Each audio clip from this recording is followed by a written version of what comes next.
Overstepping their authority. That's what the CDC said, or that's what a judge said, rather, about the CDC in regards to the federal moratorium today in Washington. So what does a voided eviction moratorium mean for Nevadans? The current federal moratorium was scheduled to end June 30th. Now it's unclear what will happen, but I spoke with a local housing leader and gained the reaction of local landlords to this news.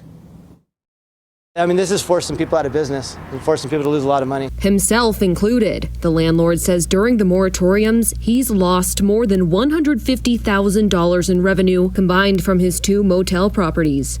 Motels that locals often use for long-term stay. There's a lot of people using it as an opportunity to basically get free rent. And they can make payments, they can afford to continue to pay, but they choose not to because they don't have to.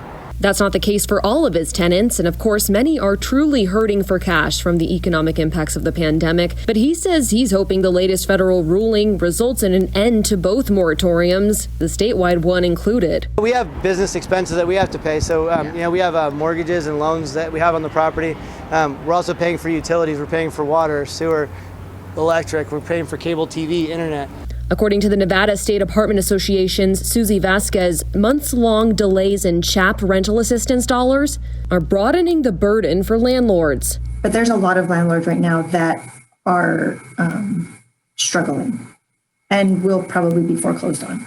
But just because a federal judge ruled to void the CDC's eviction ban Wednesday doesn't mean it's final. The Department of Justice has already filed an appeal, says Vasquez. She says the decision is now in the hands of the D.C. Circuit, where a 3-judge panel will decide the issue. Either way, she says she's cautiously hopeful that the governor's statewide moratorium will end when he said it would on May 31st. The communications director in the governor's office tells Fox 5 they are continuing to analyze the ruling and the effects it may have on Nevada.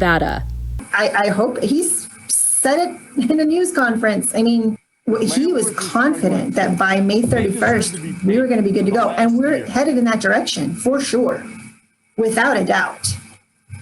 And I think he may allow it just to put fire under the chap's feet. On whether the statewide moratorium will truly end at the end of this month, we asked that state official, and they told us that they just really didn't have an answer for us at this time. Now, coming up in our 6 o'clock newscast, we'll hear what that state official is advising struggling tenants to do in the meantime. Reporting live, I'm Maddie White, Fox 5 News, local Las Vegas.